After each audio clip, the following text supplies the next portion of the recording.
ito ni Angel Tesorero, sama-sama po tayo pagbantay sa bayan.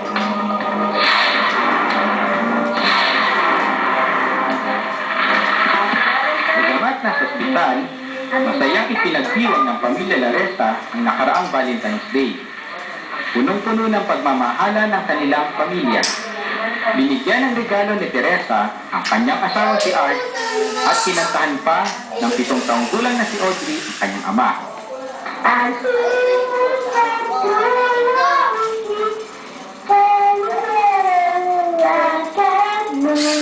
Katatapos lang mag-chemotherapy Art Laresa, 37 taong gulang, dahil sa kanyang sakit na acute myeloid leukemia o AMN, na isang uri ng cancer sa dugo. Simula pa October 31 noong nakarang taon, nakakonfine si Art sa Rashid Hospital sa Meta, Dubai. Lalabanan daw ni Art ang kanyang sakit, alang-alang sa kanyang pamilya. Ang kanyang asawang si Teresa, pilit ding initibayan ang loob. Hindi na kayang malunasan pa ng chemotherapy lang ang sakit ni Art. Kailangan niya ng agarang bone marrow transplant.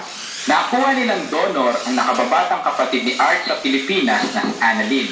Pinakamalaking problema ng pamilya Laresa ang panggastos para sa operasyon. Aabutin ng 350,000 dirhams o mahigit 4 na milyong piso ang kinakailangan para sa naturang operasyon, bukod pa sa ibang mga gastusin.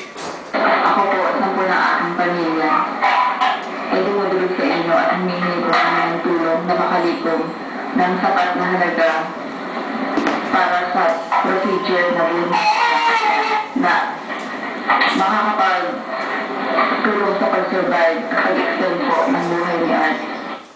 Para sa mga nais tumulong sa pamilya Laresa, maaari pong ipadala ang inyong tulong pinansyal sa bank details na makikita sa inyong TV screen. Teresa Galang Laresa, Emirates NBD Bank, Galleria Branch, Dubai, UAE. Account number 101-10500-41702. International SWIFT code TBI-LA-EAD. Maaari rin pong makipag-ugnayan kay Teresa sa numerong 00971-50-940-8198 o mag-email sa prisagalang@yahoo.com.uk. Ulirang ama, mabuting asawa, walang bisyo, hindi mahilig makipagbarkada, asawa ang best friend. Para sa Balitang Middle East, Angel Tesorero, Dubai, UAE. Balitang Oxno